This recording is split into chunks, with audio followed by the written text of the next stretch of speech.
Okay, good. Okay, wonderful. So our next talk is by Herschel Chawdhry, and as already advertised by Andreas, he will tell us about P-adic reconstruction of rational function in multi-loop calculations. Please go ahead. Okay, thanks very much for the introduction, and thanks very much to the organizers for inviting me here and for the opportunity to present my work. I'm sorry that within a couple of hours of the start of the conference I tested positive, so I'm presenting this from a couple of kilometers away, but I hope to be back soon, and then we can also discuss things in person. My talk and let me just say that I'd appreciate if you jump in with questions. I realize it may be slightly difficult by Zoom, but it would be helpful for me for three reasons. One is to check that the connection is still there. Secondly, just so that I know that people are following. And thirdly, it'll give my sore throat also a break. So yeah, please do jump in with questions. I'll also pause from time to time to ask for questions. So my talk follows on nicely from Andreas's talk, and I'll be talking about the topic you see in the title here. So it's the reconstruction of rational functions in multi-loop amplitude calculations. And let me emphasize that this is not a computer algebra talk about generic rational function reconstruction. It's a very specific talk about the types of rational functions that we see in amplitude calculations and the properties that they have and how we can exploit them to make our calculations faster. So as we just heard, multi-loop calculation amplitudes are of course core ingredients in higher order calculations. And in the last decade or so, we've seen a huge amount of progress in calculating these amplitudes with lots of loops and lots of legs. As we just finished the previous discussion session talking about computational complexity is a key challenge in these calculations. And so as we seek to tackle ever more ambitious calculations, it's very important that we find new and better, more powerful tools in order to handle this complexity. So the focus of this talk then is on rational functions, which are the biggest bottlenecks in these virtual corrections in the loop calculations. Now, as we heard from Andreas, in recent years, there's been a lot of progress in loop calculations. One of the big things that has given rise to this is the usage of finite field methods, which Andreas already explained. And with these finite field numerical methods, we've been able to calculate amplitudes that probably would not have been, or would have been significantly more difficult to do had we not had these methods. In parallel, another method that's sort of orthogonal to that, so finite field methods are sort of numerical, but in parallel, there's been the observation that partial fraction is a very useful thing to do if you're doing analytic calculations. And as Andreas already mentioned, you can get simplifications by factors of even 100 if you do partial fractioning on the rational functions that we see in IBPs and in amplitudes.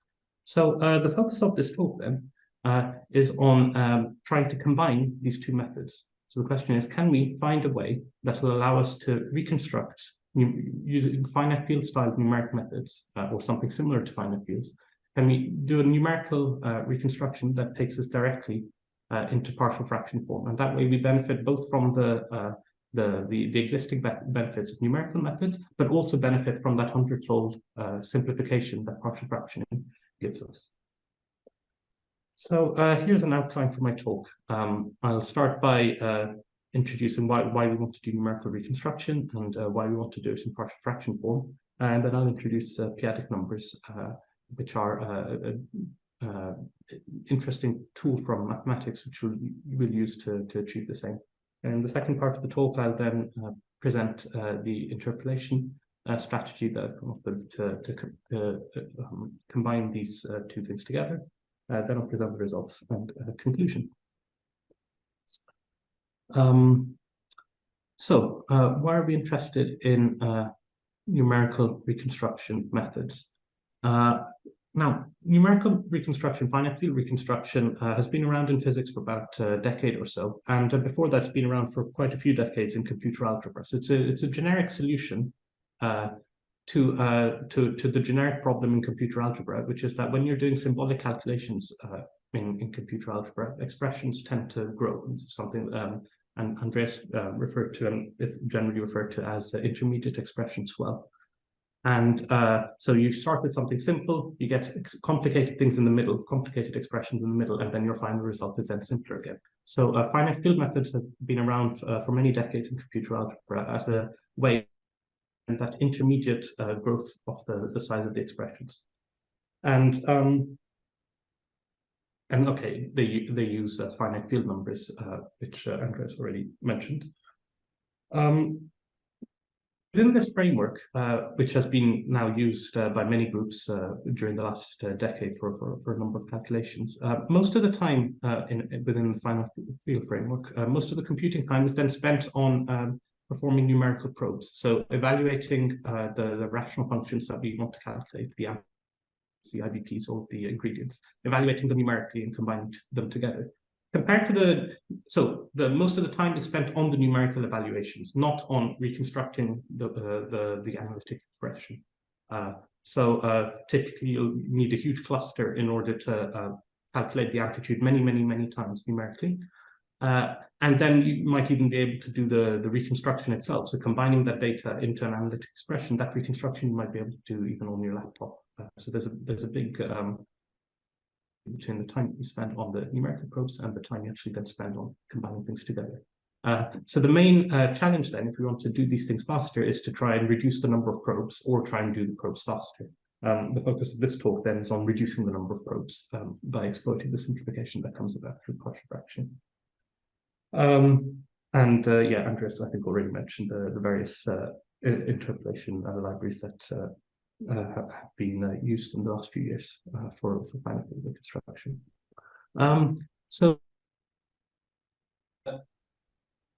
This diagram here kind of mirrors one that we saw in the previous talk. So it's a typical chain of calculations that one has to do in order to do a multi-loop calculation. And start with Lagrangian, draw lots of Feynman diagrams. Each of the Feynman diagrams you then write as a linear combination of integrals. Each of the integrals becomes a linear combination of master integrals using IBPs. And those master integrals, you solve them somehow and write them as a linear combination of special functions.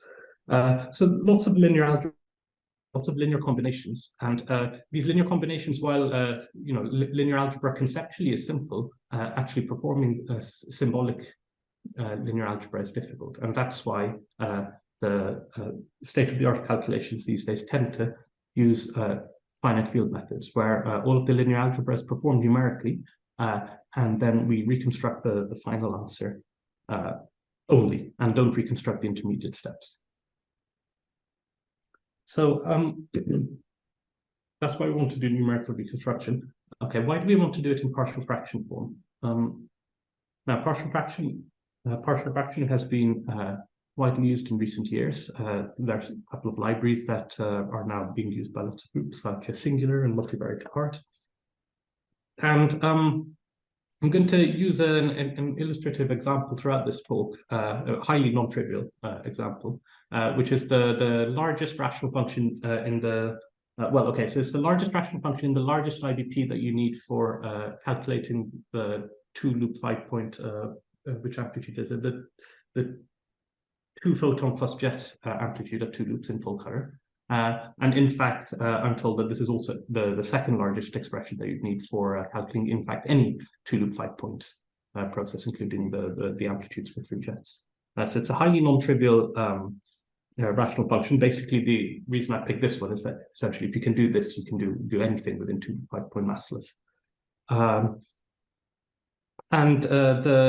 The size of this, so this is a very complicated expression. On disk, it takes up 600 megabytes, which by itself is not an issue. But the point is that there's something like 1.5 million free parameters that need to be fitted, which means effectively you have to calculate this amplitude numerically 1.5 million times, which is computationally extremely demanding.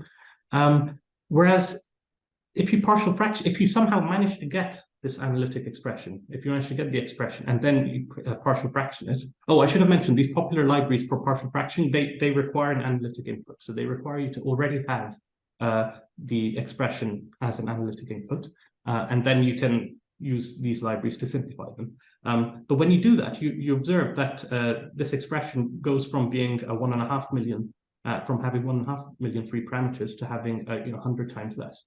So so far, the way someone would have to do this, in fact, the way this was obtained was by calculating the giant expression, getting it using finite field methods and getting an analytic answer, and then using these partial fractioning libraries to simplify it by a factor of 100 for further use down the line. But the question is, can we bypass that 1.5 million free parameter giant expression and directly reconstruct the smaller one, aiming for to reconstruct then something with only 14,000 free parameters, and therefore only need to perform 14,000 numerical evaluations. So it would be a huge simplification in the number of in the size of the expression, but it's also a huge reduction in the computational cost.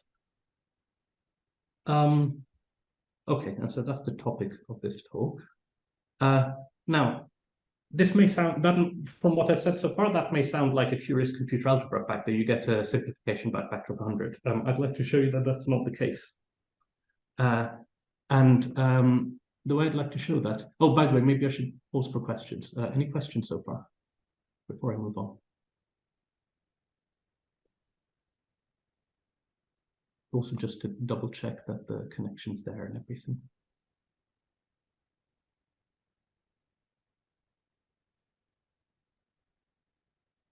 No, everybody's okay. Please go on, Herschel. Okay, good. Thanks. Then, okay, so we've got this huge simplification by a factor of 100 when you partial fraction. So that might sound like a computer algebra fact. So why am I talking about it in a physics conference? And actually, no, it's not a computer algebra fact. It's a very specific property, I think, of the IBP expression. Well, so I didn't pick a special IBP expression. I picked the biggest IBP expression I could find. But this seems to be a property then of IBP expressions and amplitudes. I'll illustrate that as follows. If I take the original expression, this giant expression, 600 megabyte expression, and before partial fractioning it, if I take the numerator and replace all of the numbers appearing upstairs with random numbers. So in doing so, I haven't changed the complexity of the expression from the point of view of computer algebra. If I wanted to reconstruct this randomized expression, it's just as easy or difficult to reconstruct this one as the original one. So I haven't really done anything. Yet, if I take this randomized expression and partial fraction it, this 100-fold simplification doesn't occur. And that means that the simplification that comes about from partial fractioning must arise from some property of these rational functions, some property that's not currently being exploited in the finite field reconstruction framework that we use in our calculation. So the focus then of this talk is on exploiting this, in terms of future work, it would be very nice to be able to explain this. Now, people do have ideas at an amplitude level about why things simplify under partial fraction. To the best of my knowledge, however, there's not so much of an understanding of why such simplification should happen for IBPs, but as I've just shown, it does. Now, another advantage of applying, so that's the main reason we want to reconstruct in partial fraction form, but another advantage is that we'll be reconstructing partial fraction form, one partial fraction piece at a time, and sorry, and in doing so, we'll be able to then try and look at whether these expressions have further structure, which you can spot and exploit and maybe understand as well from a physics point of view. So there's a much nicer form to work with compared to the sort of one giant rational function that currently comes out of these methods. So in order to do this, we're going to make use of something called P-adic numbers. So P-adic numbers are have been around in mathematics for more than 100 years. And in fact, they've been used in computer algebra in a different context for a few decades as well. Typically in computer algebra, p-adic numbers have been used for finding rational solutions to various types of equations. And in something that's reminiscent of finite field methods, if you calculate something p-adically, you can then use that to you can then get back to the solution in the rationals. It's like people typically go from finite field solutions to rational solutions. So these p-adic numbers have been around in mathematics for a while, and they've actually been used in physics also. So since the 80s or 90s, people have been trying to do quantum mechanics and string theory using p-adic numbers. And last year, there was also a paper by De Laurentiis and Ben Page on using p-adic numbers for amplitudes. In that paper, they use p-adic evaluations in order to come up with ansatz, so sort of guesses, in common denominator form for rational functions, and then they did fitting of the rational functions using standard finite field methods. So they use the p-adic numbers basically to try and constrain the form of the rational functions. And in this talk, then we try and go a bit further and actually so we'll use p-adic numbers only, p-adic valuations only, and then directly interpolate directly into partial fraction form, benefiting from the 100-fold simplification from a couple of slides ago. So most people are probably not familiar with p-adic numbers.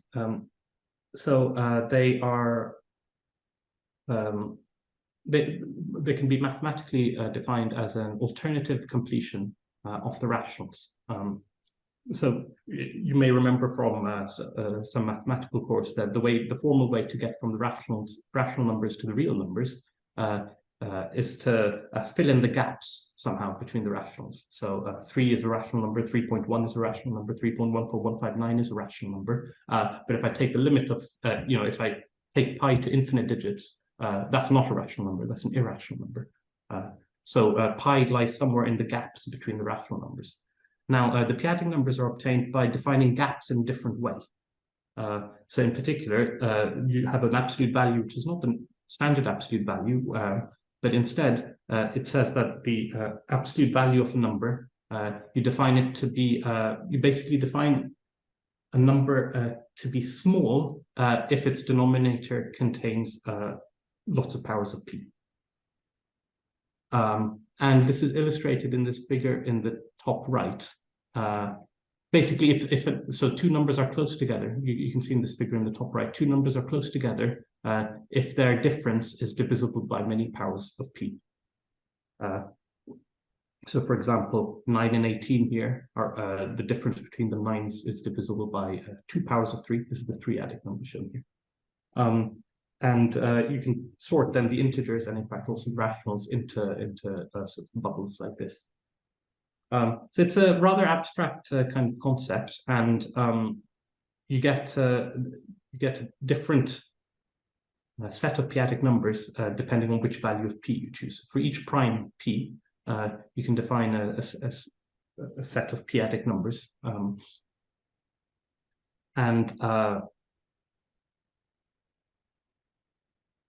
these p-adic numbers have been used, besides being used in computer algebra, there's also some nice mathematical theorems, like the Hass's local global principle, which says that certain types of equation will have rational solutions if and only if they have solutions in the reals and in each of the infinite number of p-adic fields. So if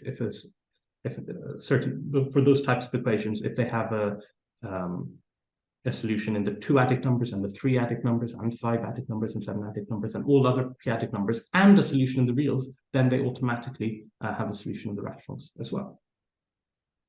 Now, p-adic number can be visualized as, for our purposes, then as a power series in P, which may sound a bit weird. So I've given some examples here. I'm going to take some time to try and go through it slowly, because then we'll be using this in what follows. So if you take an integer, you can write it as a power series in P if you take a positive integer, then it's quite easy to write it as a power series in P like this. So 80, for example, could be written like this. A negative integer, on the other hand, would become an infinite series in P. So, for example, -1, I'm choosing to work in the 7-adic numbers, so P equals 7. -1 would take the form of this infinite series. And you can confirm to yourself that this is true by adding 1 to both sides. So if you add 1 to the left-hand side, you get 0. And if you add 1 to the right-hand side, then 6 becomes 7. So that 7 then carries. So here, instead of then having 6 times 7, you've carried a 7. So you've got 7 times 7. So it's a 7 squared, which carries over to here. And then you can sort of cascade forwards and actually get 0 plus 0 plus 0 plus 0 plus 0. Now, this would be an excellent point for me to pause and ask if that was clear or not.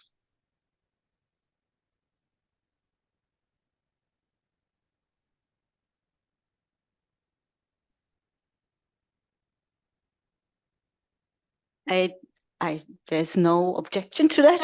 Okay, go on, Herschel. Thank you. Okay, good. So then, if that worked, then a more non-trivial example, as well as writing integers as a p-adic series, you can write fractions as a p-adic series. So, for example, 2 over 21. If you're working in the 7 adics, you could write 2 over 21 in this form here.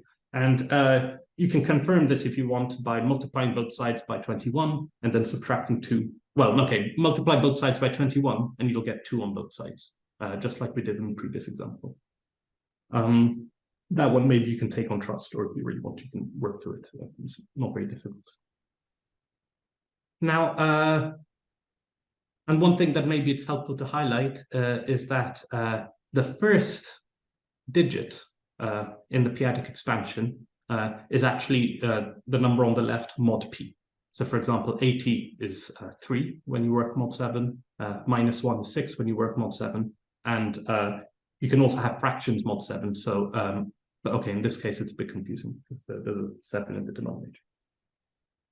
Okay, and the key property that we're going to be exploiting, just like people do in finite fields, the key property we exploit is the fact that arithmetic commutes with performing the p-adic expansion. So if you add some integers and then p-adically expand them, that's the same as p-adically expanding those integers and then adding the series. You get the same answer. And crucially also, given a series, you can try and work backwards. Now, of course, it's not unique, but if you have if you know what 80 is if you know what a number is as a 7-adic series and as a 3-adic series and as an 11-adic series, for example, then you can guess what the number might be, and then maybe you want to confirm with one more p-adic series like 13-adic. Okay, so that's the introduction. Let me now move on to the details of how we do the interpolation. So what I'd like you to keep in mind is an example here. So I've just picked out a few terms, a few reconstructed terms from that giant thing, that example that I'm trying to reconstruct as an example in this talk. So we're trying to reconstruct things like this. Okay, and the starting point is to assume that the denominator in common denominator form is known and already factorized. And as Andreas already told us in this previous talk, that's now something that can be done using a variety of techniques. For example, just guessing the denominator like he did in that interactive example. So if you know the denominator and you know the powers, which is what we did in Andreas's example in the previous talk, then if you know those denominators and the powers, then you can try and make a list of candidates of what sort of terms could appear. For example, you could write down all of the denominators from these terms here and say that, you know, all of these terms could in principle exist. We have to find out whether they exist. And then if they do exist, we need to find out what the numerators are. So the first step is to write down a list of candidates, which is all possible subsets of the denominators from the common denominator form. Then, roughly speaking, what we're going to do is use some p-adic probes to filter out which candidates exist. So we might be able to say that some of these terms don't exist at all. And then we'll use more p-adic probes to reconstruct the numerator of these candidates. And then we'll repeat multiple times. And repeating is important because that gives much more information than just doing the filtering once. So we'll filter, reconstruct, subtract off the piece we reconstructed, and then do filtering again. And then by doing so, we can try and target the partial fraction form. Now, let me mention that these two papers here have done something along these lines. In particular, this one here, for example, tries to do things using floating point numbers, and this paper here also tries to use some p-adic numbers to some extent. So now let me give you details both about the p-adic filtering step and about the reconstruction step. How do we do the filtering? So the idea is, if I go back to my previous slide, sorry. Let's say we want to know whether this term exists, okay, the first term here. The way we're going to do it is by choosing we'll evaluate the rational function at a point, at a numerical point that's specifically chosen so that the denominator of this partial fraction term becomes p-adically, it sort of hits a p-adic pole. So you want each of these factors of the denominator to be a multiple of p. For example, a multiple of 7. And if so, then we'll find that this thing would diverge like some power of p. So more specifically, we'll pick a set of denominators, for example, S12, S12 minus S23, and S34. And we'll say that we want S12 to be, say, order p squared, and S12 minus S23 to be order p, and we want S34 to be order p. So we can pick some integer value for S12, S23, and S34, such that the numbers become of these p-adic orders. And then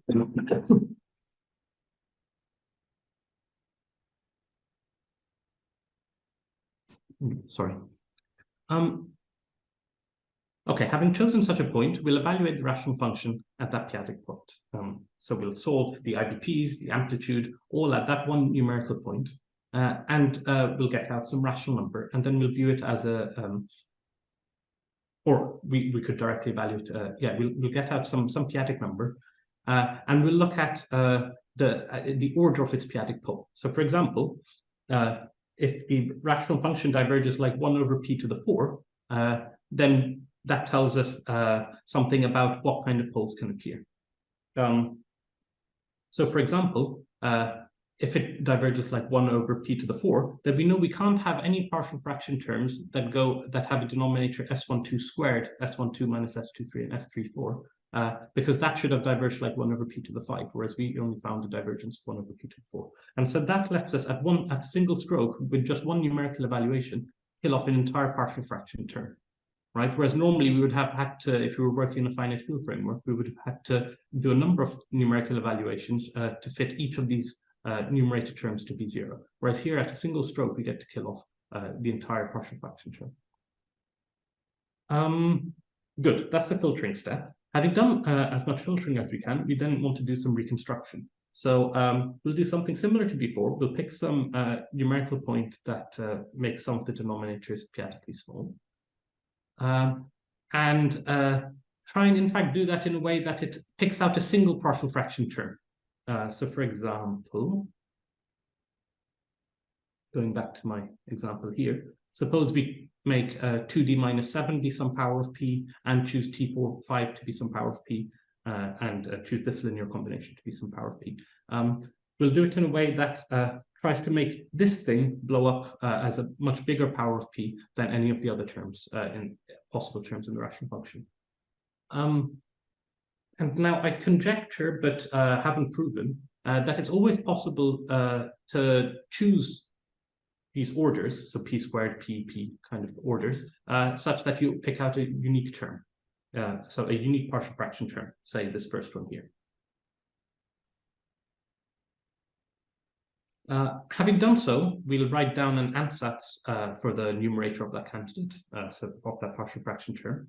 And typically that means somewhere between 1 and 50 free parameters in the working example I'm using. Now, as it happens, we'll find after reconstructing that maybe it's possible to come up with even better ansatz. But for now, I've just been using a fully expanded numerator as my ansatz.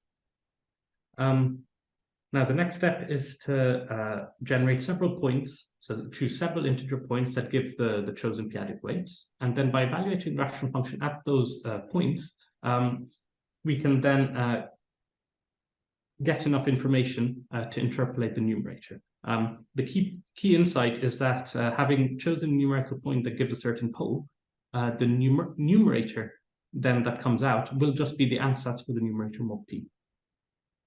We then do the interpolation, mod p, then repeat the whole procedure for this term with some other value of p. Typically, in this work, I've used, say, a handful of primes, like 101, 103. So not enormous primes, quite small ones. And then having done the interpolation for several choices of p, then use Chinese remainder theorem to reconstruct the ansatz and get this numerator here, for example. This might be another good point for me to pause and ask for questions. Are there any questions so far? Questions at that point? No? Thank you, Herschel. Please go ahead. Okay. Thanks. Then. Okay. Now, a couple of technical points, which are very important in practice if this is to be used in practice. And I think it's actually very interesting. Naively, you would have thought that if you want to only ever be picking out one partial fraction term at a time, you would have to pick some quite large powers of p in order to be able to uniquely identify a single partial fraction term. So, for example, suppose we were looking for partial fraction terms where downstairs you have S12, S23, and S34 to various powers. You might think that the only way to really identify a single term is to give some enormous powers, like say set S12 to be of order p to the 100, set S23 to be of order p to the 10, set S34 to be of order p. And then if the rational function diverges like say p to the 273, then you know that you've picked out a term that looks like this, where you've got S12 squared, S23 to the 7, and S34. Oh, I missed a cube there. There should be 3. Okay, but that strategy wouldn't be very good, because then you have to perform p-adic evaluations with extremely high orders of p, and that wouldn't be viable. Now, the cool thing is that from what I found, it seems to be possible to pick out individual partial fraction terms using low weights, only small weights like p squared, maybe up to p to the 5, but certainly not p to the 100. And that's extremely important in practice, because then that means that it's viable then to use these p-adic evaluations to pick things out. Good. Okay, now that's a technical detail. I think I'll maybe move on to next slide. And okay, how much time do I have? Sorry, could I ask? I've forgotten what time I started.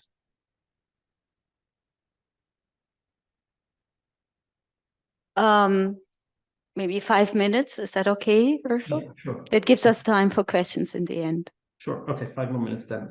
Thank you. So then there's a subtlety about how you choose the bases, because bases of partial fraction terms are not unique. For example, if you had x's, y's, and x plus y's in the denominator of a common denominator expression, then you might think that all of these are candidates to appear in your partial fraction form. But actually, that's a redundant set, because they're linearly related in this way. So you have to pick a basis set. In this work, I've chosen a set that minimizes the large powers. I don't know if that's necessarily better, but that's just important to mention. Okay, let's get to the results. And I think the results are quite nice. So use the remaining 5 minutes to talk through them. So let me remind you that as an example, I'm using the second largest rational function that you would need for any full color 2-loop 5-point mass with QCD amplitude. And we said that in common denominator form, you would need 1.4 million free parameters. So you'd need to evaluate 1.4 million times. Using these p-adic techniques, I find that it's possible to obtain an ansatz that only has to interpolate directly in and only fit 50,000 free parameters. And now, of course, in fact, out of those 50,000, 2/3 turn out to be 0. So there's some scope for further improvement. If you could identify in advance which of those would be 0, then maybe you could get an even simpler result. Sorry, the result's always the same. You could get there even faster, fitting only 15,000. But still, fitting 50,000 parameters compared to 1.4 million free parameters is quite a large improvement. So that's the kind of headline figure. And I'm going to put this into a table like this. So in common denominator form, you of course have only one term. That's what it means to have common denominator form. It's a 600 megabyte expression with 1.4 million parameters, 1.4 million finite field probes. In P-adic, in this work using P-adic reconstruction, we've reconstructed 2,800 partial fraction terms instead. So we've written as 2,800 partial fraction terms. The size is much smaller, and crucially, the number of free parameters to fit that is much smaller. The cost I'll discuss on the next slide. And for comparison, multivariate apart obtains something that's similar in size. Singular or any other partial fraction library requires you to have the analytic input, whereas in this work, we've done it using numerical probes alone, without having to look at what the original expression is. So what's the cost of doing these probes? So roughly we've had to do, I did something like 6,000 probes per P-adic field. That was probably more than was necessary. I didn't try to economize yet, so it might be possible to do it. I found I needed about 60,000 probes per P-adic field to reconstruct those 52,000 free parameters. Now that could be greatly reduced actually by recycling the probes. So right now I've only used one probe to fit each free parameter, but actually the probes could be recycled and probably reduce the size further. And as a technical detail, I think I already mentioned that I use small prime fields like the P equals 101, 103 numbers of. How many slides do I have left? Okay. One thing that I'd like to highlight then before concluding, because this I think is gives some scope for then further physics input. So we said that we reconstruct only 52,000 coefficients, and in fact find 2/3 of them to be non-zero. So I can show that with this expression here. So if you look at this, for example, notice that each of these partial fraction terms has only 3 terms upstairs that are non-zero. Okay.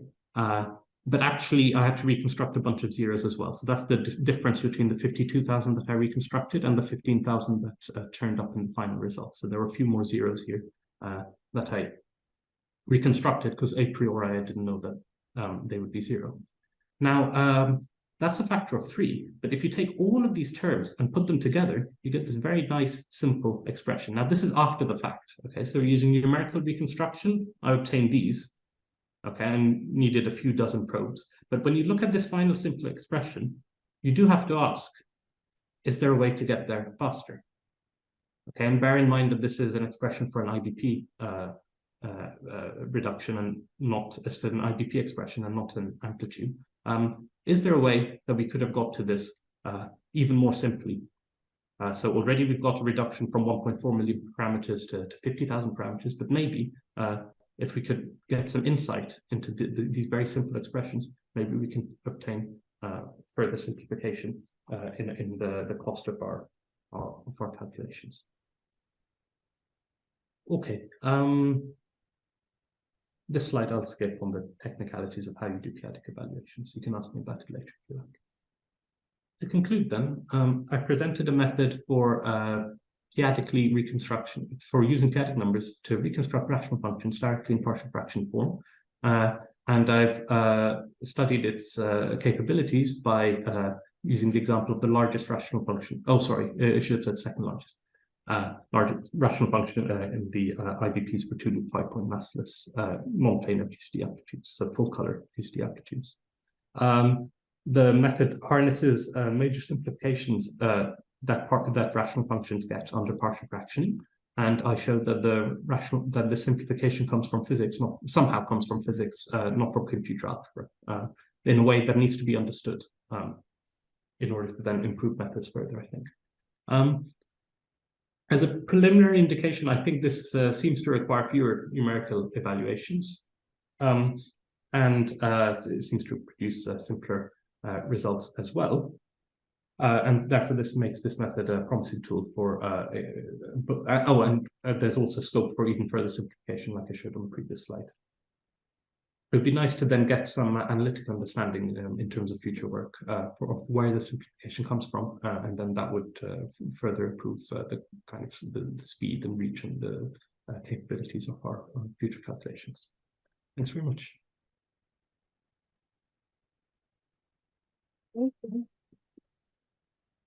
Thank you, Herschel, for this nice talk. Okay, questions?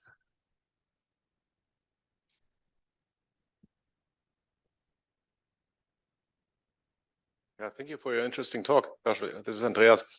Could you go back to the slide where you show the recombination over common denominator form?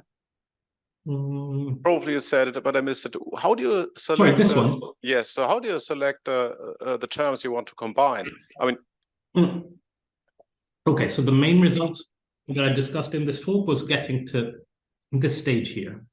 Yes. Yeah, but I was just saying that if you look at these, so these are basically all the terms that happen to have T4 5 cubed times T3 4 minus T5 1 minus X1 2 cubed.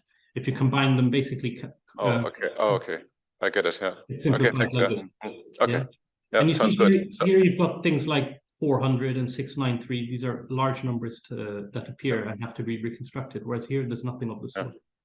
Yeah, thank you. The other question I had is, did you try to use the basis of building blocks, if you want, that, for instance, multivariate apart provides, and use that to select your decomposition? I mean, can you combine that in order to stay at low powers, for instance? Okay, so sorry, here I should have mentioned that this was the numbers I gave for multivariate apart, or with whatever were the default settings. The basis I used was, where was it? I think I briefly, this one here, maybe. Yeah, I seem to remember you mentioned that you sometimes need higher powers of denominators than were there in the common denominator form. No, in fact, so the point was, maybe I didn't make it clear. The point was the basis I've chosen is one that always that never introduces extra powers. Yeah. But I'm not saying that that's better or worse. I'm just saying that's the one that I happen to use, and it's possible. And so if you do that, I mean, you could still choose in a monomial ordering, or like a choice of basis for your partial fraction terms, which coincides with what you get from multivariate apart, right? I mean, you could use that as an answer, couldn't you? Or how do you decide what you want? Because you can sometimes trade a denominator for a numerator and vice versa, right? So the reason I chose this basis was because it helped with the filtering step. So if you imagine if I set X to be order P in an expression that contains these terms, like these three terms, and if I get a divergence like 1 over P, then I can throw away these two terms here. Yeah. Right. Whereas if I try to do the multivariate apart, at least the default, by default, multivariate apart chooses these first two terms as the basis, not the third one. So multivariate apart's basis isn't bad. In fact, it's good. Multivariate apart basis is good because it always chooses a unique basis given a set of denominators, regardless of the rational function that your partial fraction. My basis is actually chosen on the fly depending on the rational function that I'm reconstructing. And so while the multivariate apart basis is better for better for performing algebraic operations, symbolic operations like arithmetic on partial fractioned expressions, the basis that I chose seems to be helpful for doing reconstruction using this iterated filtering and reconstruction approach. I'm not sure if I've answered your question. Any other questions? No? It doesn't look like it. So thank you very much. Let's thank Herschel again.